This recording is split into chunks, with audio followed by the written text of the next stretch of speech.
शीतल phone पर बात करते हुए रोए जा रही थी। उधर से उसकी माँ उसे समझाते हुए चुप करवा रही थी। मम्मी, मेरी काले रंग के लिए यहाँ सब मुझे ताने देते हैं। इसमें मेरी क्या गलती है अगर मैं काले रंग की हूँ? क्या काले रंग के लोग इंसान नहीं होते? अब तो बहुत मन खराब होता है मम्मी। मुझे आपकी बहुत याद आ रही है। मैं बहुत परेशान हूँ। रो मत बेटी, सब ठीक हो जाएगा। एक दिन तेरे ससुराल वालों को तेरी अच्छाई का एहसास जरूर होगा। शीतल फोन रख देती है और कमरे से बाहर आकर रसोई के कामों में लग जाती है। मम्मी जी, रसोई में मसाले खत्म हो गए हैं। आपके घुटनों में दर्द है और मैं जा नहीं सकती। मैंने मशीन लगाई है, कपड़े धोने लगी हूँ। अरे तो ये शीतल क्या कर रही है? इसे भेज दे मसाले लेने के लिए। वैसे भी इसकी काली शक्ल देख देख कर दिमाग और खराब होता है। थोड़ी देर घर से बाहर रहेगी तो घर में उजाला रहेगा। शीतल, जाओ बाजार से रसोई के सारे मसाले खरीद लाओ। एक भी मसाला छूटना नहीं चाहिए। मैंने लिस्ट में सारे मसाले लिख दिए हैं। जी भाभी, मैं ले आती हूँ। हमारी ही किस्मत फूटी थी जो ऐसी काली बहू मिली। कोई ऐसा मसाला भी ढूंढ लाना जिसे खाने से तेरा रंग गोरा हो जाए। शीतल अपनी सास की बातें सुनकर चुप रहती है, क्योंकि ये सब वो रोजाना ही सुनती थी। शीतल बाजार तो चली जाती है, पर उस दिन बाजार बंद था। भैया, ये राशन की दुकानें क्यों बंद हैं? बहन जी, सोमवार सारी दुकानें बंद रहती हैं। अरे आज तो सोमवार है, मुझे तो ध्यान ही नहीं रहा। शीतल को तो ध्यान नहीं रहा, पर उसकी जेठानी और सास को ये बात अच्छे से पता थी। मम्मी जी, हमने अच्छा किया, आज सोमवार की छुट्टी होती है। वो बेचारी शीतल बाजार में मसाले की दुकान ढूंढ रही होगी। आप शीतल को तंग करने का कोई मौका नहीं छोड़ते हो। छोड़ना भी नहीं है, मैं तो सच में उससे बहुत नफरत करती हूँ। घूमती रहने दो धूप में बाजार में। जब खाली हाथ लौट कर आएगी तो अच्छे से सुना देंगे। शीतल बहुत परेशान थी। बाजार में मसाले की कोई भी दुकान नहीं खुली थी। शीतल घूमती रही। दोपहर में धूप बहुत तेज हो गई थी। शीतल को बहुत प्यास भी लगी थी। वो एक दुकान से पानी खरीदने जाने लगी तो उसने सड़क के किनारे एक बूढ़ी औरत को बेहोश देखा। हे भगवान, ये कौन है? बेचारी लगता है धूप से बेहोश हो गई है। मैं भैया से पानी खरीद कर लाती हूँ। भैया, जरा एक बोतल पानी देना। शीतल पानी की बोतल लेकर उस औरत के पास जाती है और उसके मुंह पर थोड़ी सी पानी के छींटे डालती है। औरत होश में आ जाती है। शुक्रिया बेटी, तुम्हें देखकर बहुत अच्छा लगा। तुमने मेरी मदद की। आज के जमाने में कौन किसी की परवाह करता है। बेटी, एक काम और कर दो। कुछ दूरी पर मेरा घर है, मुझे वहाँ तक छोड़ दो। बहुत कमजोरी महसूस हो रही है। क्यों नहीं दादी माँ, जरूर, चलिए। शीतल उन बूढ़ी औरत को उनके घर तक छोड़ देती है। बातों बातों में शीतल अपने बारे में बात करती है। बेटी, मैं तुम्हें बताना चाहती हूँ कि किसी जमाने में मैं एक मशहूर जादूगरनी थी। अब उम्र के साथ मैंने जादू करना छोड़ दिया है, पर मैं तुम्हारी मदद जरूर करूँगी।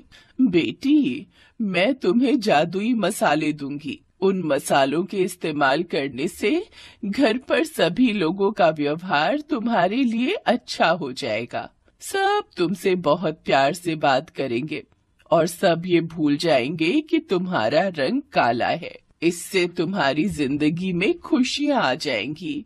पर एक बात का ख्याल रखना बेटी, ये मसाले हमेशा जादुई रहेंगे, पर हर रविवार की रात इन मसालों का जादू काम नहीं करेगा। इसलिए तुम्हें बहुत सावधानी रखनी है। तुम्हें उस रात किसी के भी सामने नहीं जाना, नहीं तो फिर से सब कुछ पहले जैसा हो जाएगा। उसके बाद ये मसाले अपना जादू नहीं दिखा पाएंगे। मैं ध्यान रखूंगी दादी माँ। आपका बहुत बहुत शुक्रिया, आपने मेरी सारी चिंता दूर कर दी। शीतल वो जादुई मसाले लेकर घर आ जाती है। मसाले इतने सुगंधित थे कि उसकी सास और जेठानी कुछ बोल ही नहीं पाए। उस दिन सब्जी में वही मसाले इस्तेमाल हुए और जादुई मसालों ने अपना काम करना शुरू कर दिया। वाह, क्या सब्जी बनाई है शीतल बहू। चलो अब तुम भी बैठकर खा लो, सुबह से काम में लगी हुई थी। सारे सामान भी खरीद कर लाई हो घर के लिए। हाँ हाँ, बाकी की रोटियां मैं बना लेती हूँ, तुम भी बैठो और सबके साथ खाओ। शीतल हैरान रह गई। जादुई मसाले के जादू की वजह से उसकी सास और जेठानी उससे खूब प्यार से बात करने लगी। 3-4 दिन तक ऐसे ही रहा, पर जब संडे आया तो शीतल को चिंता हो गई। आज तो संडे है, आज रात मुझे बहुत ध्यान देना है, ऐसा ना हो कि किसी को पता चल जाए। मैं कमरे में ही रहूंगी। शीतल, मैं और बड़े भैया रात को शादी में जा रहे हैं। हम सुबह तक लौटेंगे तो माँ का ख्याल रखना। हाँ हाँ, आप चिंता मत करो। चलो अच्छा है, आज रात ये और भैया शादी में जा रहे हैं। मैं चुप करके सो जाऊंगी, किसी को पता नहीं चलेगा और कल सब कुछ फिर से ठीक हो जाएगा। शीतल को तसल्ली थी कि रवि और उसके जेठ दोनों शादी में चले गए हैं। शीतल ने सोचा वो अपने कमरे की कुंडी लगाकर सो जाएगी ताकि रविवार की रात आराम से निकल जाए।